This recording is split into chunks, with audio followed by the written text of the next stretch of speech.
Hi everyone, welcome to class today. My name is Alexis. For today's class, make sure you have your journal, and if you want props, maybe a chair next to you. We're going to be working through several balancing poses. Make sure you have that. We're going to start in Tadasana pose. So feet hip-width apart, stacking your shoulders over your hips, over your ankles. Bring your hands to rest at heart center and close your eyes. Begin to breathe in and out through the nose and allow yourself to arrive on your yoga mat. The theme of today's class is themed around one of the Yamas, Satya. Satya means truth or undistorted reality. This is a pretty deep Yama, so we're only going to get into the very tip of the iceberg here with it today. But I want you to dwell on, as we move through the poses and the journaling and the meditation, what is the difference between what is real and what is true? For example, our emotions, what we think, our thoughts, our hopes and dreams, those are real. But how many of us can attest to the fact that sometimes what we feel, yes, it's real, but it may not actually be true? Same thing with what we think. Often we will have thoughts about a person or a situation that, yes, that thought is very real because we're having it and we are experiencing it. But is it actually true about the situation or the person? We're going to be exploring that today as we move through these balancing poses. As you do that, we're going to be focusing on a drishti point. And I want you to see these poses, see your drishti point, that one point of focus you'll look at through your balancing poses, as a way of cutting through the chaos, cutting through what isn't true to find what is. Yeah? Go ahead and open your eyes, give yourself a wiggle, and we're going to get started right away into our balancing poses. It's okay if you fall out, that's part of the journey. Transfer your weight into your right foot and lift the left knee up. Flex the left foot and then bring your hands to cactus arms. This is our dancing Shiva pose. Relax the shoulders away from the ears. Stand tall, lift up out of the hips. And again, find your drishti point. Find that one point of focus that will help you balance. Engage your core, lengthen your tailbone down to the mat. Take a deep breath in, and on the exhale, see if you can twist to the left, keeping your arms in that cactus arm position. It's okay if you don't twist super far. It's always okay if you fall out. If you fall out of the pose, don't beat yourself up. Come right back in, find a new drishti point to focus on. Beautiful. Come back to center. Bring your hands to heart center. Bring that left ankle on top of the right knee. Bend into the right knee to come into your standing pigeon pose. Hands at heart center. Again, find your drishti point. What is the truth? Can you cut through the chaos to help yourself stand firm and balance better? Go ahead and straighten that right leg and bring the left foot to your version of a tree pose. So that could be down by your ankle, in the calf, or up by the thigh, where mine is. Wherever you are, you're pushing your foot into your leg, pushing your leg into your foot, creating a little bit of dynamic opposition. This helps you balance. From here, we're going to extend that left leg back into a warrior three.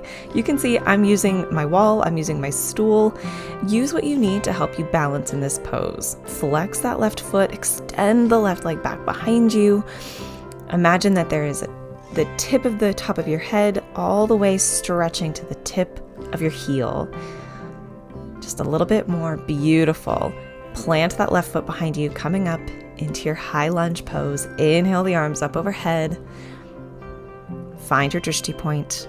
Scoop the abs back to the spine. Lengthen the tailbone down to the mat. Feel yourself firm, even if you are a little bit shaky or falling out of the poses. Beautiful. Exhale, plant the hands down on the mat, step back into your high plank, and make your way back to downward dog however you wish. Yogi's choice. Just a little reset. Then we're going to do all of those poses on the other side. I've purposely designed this class so we're not doing a lot of warm-up, we're just diving right into balancing poses. Can you stand firm? Can you find stability even if you're falling out? That's what truth, undistorted reality provides for us, is a North Star, something to focus on and hold true to, even when everything around us is a little chaotic or a little out of balance. Make your way up to the top of your mat into your forward fold. Inhale, lift up halfway when you get there. Exhale, fold, and then inhale, come all the way up to standing, lifting the arms up overhead, and exhale, pull the hands to heart center. Amazing. We're going to do that whole sequence on the other side. So transfer your weight into your left foot. Inhale that right knee up into a 90-degree angle. Flex through that right foot and bring your hands at a 90-degree out on either side of you in a cactus shape. And breathe. Don't forget, in all of these balancing poses, you're focusing on so much. You're focusing on your drishti point. You're keeping your core engaged. You're lifting out of your joints, but also breathe. There's a lot of strength in balancing poses, but also breath. On your next exhale, twist to the right, keeping your hands in your cactus arms. And again, it doesn't matter how far you're twisting here. You're just kind of rotating your torso a little bit. All it's doing is changing how you balance. Beautiful. Come back to center, bring your hands to prayer, that right ankle to your left knee, and bend through the left leg, coming into your standing pigeon pose. Keep that right foot super flexed. Extend the tailbone towards your mat. And imagine you could use your belly button to press your internal organs back towards your spine. Beautiful. Straighten that left leg. Your right foot either comes to rest at your ankle, your inner calf, or your inner thigh for your tree pose. Hands can be at heart center, or you can lift the arms up and grow your tree. No matter where you are, lift up out of your joints, get as tall as you can. Beautiful. And on your next exhale, come into your warrior three, extending the right leg back behind you, super flex through that foot, rotate that inner thigh towards the sky, rotate your right hip down towards the mat, try and keep your hips level as much as you can. Press through that left foot, feel stability, beautiful. And then let that right foot fall down onto the mat behind you and come into your high lunge, lifting the arms up overhead. Take a deep breath, recalibrate a little bit. This is a slightly more stable balancing pose. Breathe. Beautiful. Exhale, plant the hands to the mat, step back into plank, and make your way to downward dog however you like, whether that's through a chaturanga and up dog, down to the mat and cobra, or just pressing back to down dog from plank. Walk it out, stretching into one foot and then the other. Your ankles might be pretty sore after all of that balancing work that you did on each one. Press through the upper body, maybe give the shoulders or the hips a little shimmy. Find a moment of stillness and take a breath in and out in your downward dog.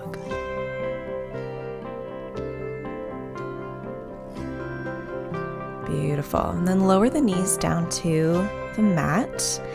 And we're going to come into a quick little toe stretch. Curl the toes underneath and maybe use your fingers to make sure your little toes can get stretched out. You can have your hands in front of you on the mat if the toe stretch is a little too intense. But if you're feeling good, sit back on your toes, on your heels, bring your hands to heart center, close your eyes, and come back to this idea of a North Star, a truth that you can focus on, regardless of what's around you. So often we invite things in that aren't actually true. They don't actually help us reorient towards truth. Come back into tabletop pose, wiggle the feet, let the toes relax a little bit from that stretch. And then we're going to come into just a simple cross-legged position. Grab your journal. If you have any props, if you want to prop your hips up for the seated journaling, if you want to use blocks as a little yogic desk like I like to use, grab whatever you need. Set yourself up, open to your next journal entry. Today's journaling prompt is, how can I orient towards truth? And what I mean by that is, I want you to examine, what are you taking in that maybe isn't true? Yes, maybe it's real, But is the truth that it is telling you, is that actually serving you and benefiting you? Is it making you a kinder person to other people and to yourself? Is it fostering self-love, love towards others? Is it fostering compassion? This is a little bit of an open-ended question, so I just want you to journal for the next several minutes on what is real in your life, is it true, and how can you better orient towards things that are true, kind, and necessary. This is a little bit of a journaling prompt that I hope inspires you to just free write. It is okay if you don't answer the question explicitly. Just use it as inspiration to journal for the next several minutes on what does truth mean to me and how can I orient towards it? How can I turn my inner compass towards it more often?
go ahead and finish your thought. Set your journal aside. If you were using blocks as a yoga desk, set them aside. If you want a prop for seated meditation and hadn't grabbed one yet, go ahead and grab one now. And come to take a comfortable seat. Rest your hands on your thighs. Close the eyelids. Come back to your breath. Breathe in and out through the nose.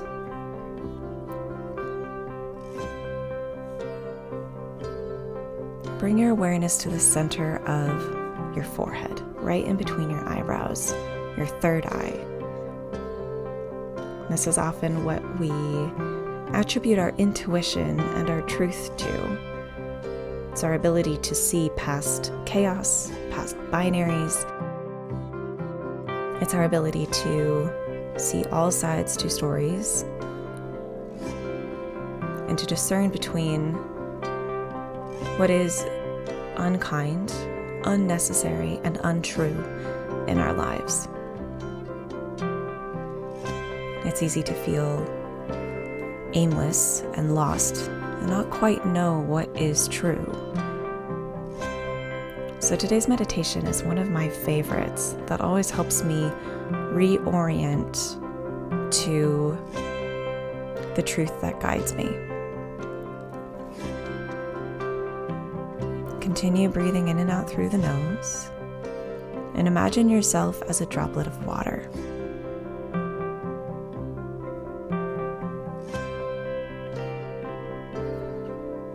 This droplet of water is, of course, individual and unique. You are unique. But now see that droplet of water fall into an ocean. This ocean is expansive, limitless, endless. And this droplet of water is now a part of that limitlessness, expansiveness.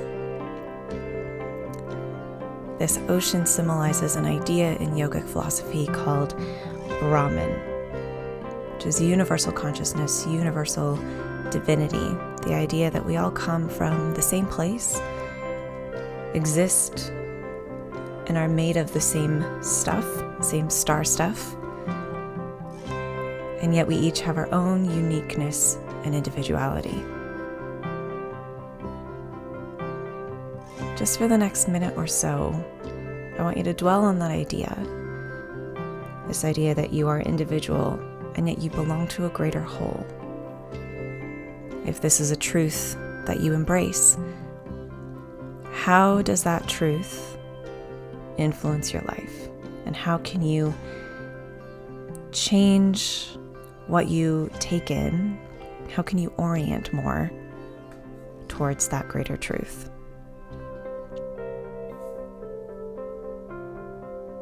I'll give you about a minute to just meditate on that idea. See yourself as that droplet of water in a vast ocean of droplets.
Go ahead and release the visualization. Come back to your breath, the air expanding and contracting your torso. But hold on to that idea that you belong to a greater whole.